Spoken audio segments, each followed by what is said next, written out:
جس روم کے بادشاہ نے حضور صلی اللہ علیہ وسلم کے بھیجے ہوئے قاصد کو بڑی بے دردی سے شہید کیا تو حضور صلی اللہ علیہ وسلم نے فرمایا ہم اس سے بدلہ لیں گے۔ لشکر اس وقت نبی کریم صلی اللہ علیہ وسلم نے فرمایا لشکر جمع کرو، روم کے خلاف جنگ کرنی ہے۔ تو روم اس وقت سمجھے ایسے ہی تھا جیسے آج سپر طاقت امریکہ بنا ہوا ہے، تو اتنی بڑی سپر طاقت کے خلاف جنگ کرنی ہے، سپر طاقت سے مقابلہ کرنا ہے تو لشکر تیار کرو۔ کہتے ہیں اس وقت کا بہت بڑا لشکر تیار ہوا مسلمانوں کا، کتنے 3,000 کہتے ہیں پہلی جتنی جنگیں ہوئی تھی مسلمانوں کی ان میں سب سے بڑا لشکر تھا۔ کیسر روم نے جو لشکر تیار کیا اس کی تعداد تھی 2 لاکھ۔ اب 2 لاکھ کا مقابلہ کرنے کے لیے مسلمانوں کا سب سے بڑا لشکر 3,000 کا ہے۔ تو اتنا بڑا لشکر نبی کریم صلی اللہ علیہ وسلم نے کہا زید بن حارثہ اس لشکر کے کمانڈر ہیں، زید بن حارثہ اس کے کمانڈر ہیں۔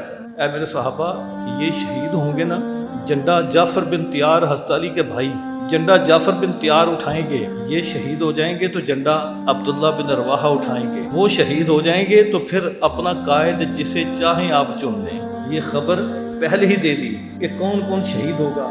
کہتے ہیں جس وقت یہ صحابی 3,000 کا لشکر لے کر پہنچے تو آخر جو انہوں نے وہاں تقریر کی زید بن حارثہ نے، اس کے بعد عبداللہ بن رواحہ نے، اور اس طرح دوسرے جتنے کمانڈر تھے سب نے باری باری ان 3,000 کے سامنے جو تقریر کی تھی وہ تقریر بھی یہی تھی۔ کہا اے مسلمانوں آج ہمارا مقابلہ 2 لاکھ کے لشکر کے ساتھ ہے، یہ بہت بڑا لشکر ہے، وہ مقابلہ بنتا نہیں ہے، لیکن یاد رکھو دونوں چیزیں ہمارے لیے بہتر ہیں۔ اگر ہم جیت گئے تو فتح بھی ہمارے لیے بہتر ہے، اگر ہم جیت نہ سکے تو پھر موت ہمارے لیے، شہادت بھی ہمارے لیے بہتر ہے۔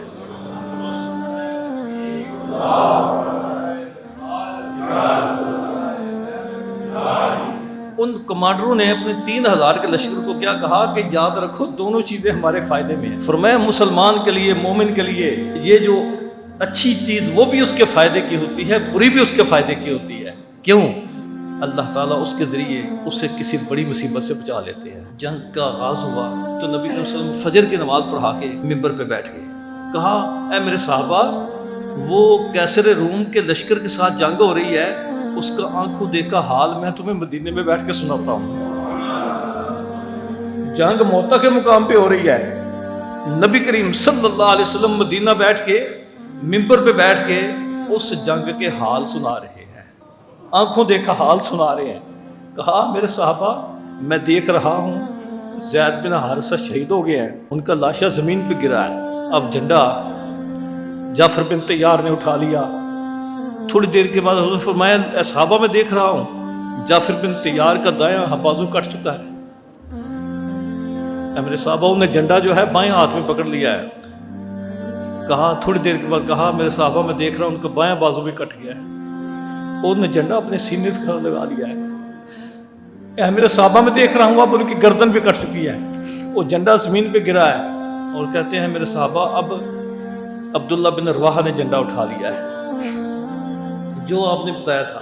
پھر کہتے ہیں صرف کمانڈروں کے نام نہیں، جو صحابی وہاں شہید ہوتے تھے ان کے نام بھی بتا رہے تھے، جو صحابی شہید ہو رہے تھے ان کے نام بھی بتا رہے تھے، اس وقت فلاں شہید ہوا، اس وقت فلاں شہید ہوا۔ کہتے ہیں پھر جس وقت عبداللہ بن رواحہ بھی شہید ہو گئے، پھر حضور صلی اللہ علیہ وسلم نے فرمایا اب سیف من سیوف اللہ، کیا فرمایا اب سیف من سیوف اللہ، اے میرے صحابہ اب اللہ کی تلواروں میں سے ایک تلوار نے جھنڈا پکڑ لیا ہے۔ اللہ کی تلواروں میں سے ایک تلوار نے، وہ کون تھے؟ حضرت خالد بن ولید۔ پھر جھنڈا انہوں نے پکڑا۔ کہتے ہیں کہ شام کا وقت قریب تھا، صبح سے لے کے شام تک جنگ ہوتی رہی، ان کے 20,000 قتل ہوئے صبح سے شام تک، اور مسلمان کتنے؟ 12۔ تو یہ جنگ مسلمانوں کے لیے بڑی سخت جنگ تھی۔ تو کہتے ہیں جس وقت شام کا وقت ہوا تو حضرت خالد بن ولید نے دیکھا کہ ان کی تعداد بہت زیادہ ہے، آپ نے بڑے طریقے سے جنگ روکنے کا اشارہ دیا۔ یہ اعلان یہ تھا کہ صبح پھر دوبارہ جنگ کریں، تو انہوں نے بھی اپنا لشکر پیچھے کر لیا۔ تو کہتے ہیں صبح جب جنگ ہونی تھی تو خالد بن ولید نے کیا کیا، انہوں نے اپنے ساتھیوں کی ٹولیاں بنا دی، کہا پہاڑوں کے پیچھے سے تم نے یک بار کی دوڑ لگانی ہے، اس طرح دوڑ لگانی ہے کہ غبار اٹھے اور وہ سمجھے کہ مسلمانوں کے لیے مدد پہنچ چکی ہے۔ تو کہتے ہیں صبح جب جنگ شروع ہوئی تو پہاڑوں کے پیچھے سے مسلمانوں کی ٹولیاں، چھوٹی چھوٹی ٹولیاں جس وقت دوڑیں، وہ غبار ہونا شروع ہوا، انہوں نے سمجھا پتہ نہیں کہ پیچھے سے کوئی بڑا لشکر آ رہا ہے۔ تو وہ سارے کے سارے رومی بھاگ گئے اور اللہ تعالیٰ نے مسلمانوں کو فتح عطا فرما دی.